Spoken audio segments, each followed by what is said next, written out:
ఫ్రెష్గా ఉన్న 2 mushroom packets తీసుకున్నానండి నేను. ఇవి 200 గ్రామ్స్ ప్యాకెట్ ఇది. ఇవి ఎప్పుడైనా సరే మనం తెల్లగా ఉన్నాయి తీసుకోవాలి. ఒక 3 క్యాప్సికమ్, ఒక 6 పచ్చిమిరపకాయలు, ఒక 3 ఉల్లిపాయలు తీసుకున్నానండి.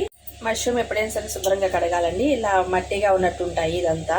ఇదంతా ఒక 3-4 సార్లు గట్టిగా రుద్ది కడగాలండి.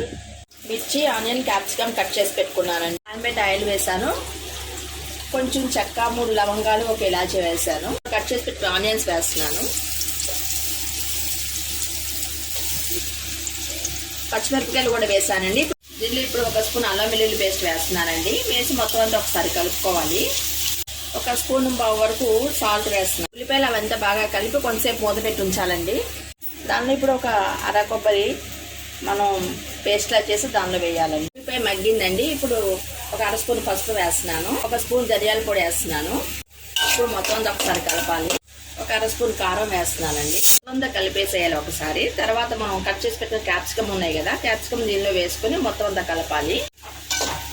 ఒక అరచిప్ప కొబ్బరి తీసుకున్నాం కదండి, దాంట్లో ఒక 4 లవంగాలు, కొంచెం చెక్క, ఒక 2 ఇలాచీ వేసి పేస్ట్లా చేసుకోవాలండి. వాటర్ వేయకుండా మనం ఒట్టినే పేస్ట్ చేసుకోవాలి.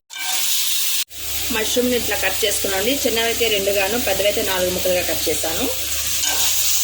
ఇప్పుడు క్యాప్సికము, ఉల్లిపాయ కూడా కాస్త మగ్గింది. మనం దీనిలో వేసేద్దామని మష్రూమ్ కట్ చేసుకున్నవి. ఇప్పుడు మొత్తం అంతా కలిపి మూత పెట్టి కొంతసేపు మగ్గనివ్వాలి. మధ్యలో మూత తీసి కలుపుతూ ఉండాలండి. మష్రూమ్ బాగా నీరు వస్తూ ఉంటుంది. కొబ్బరి ఇట్లా పొడి పొడిగా వేసుకున్నామండి. ఇప్పుడు నీరంతా ఎగిరిపోయింది కదా, ఈ కొబ్బరి దీనిలో వేసేస్తున్నాను.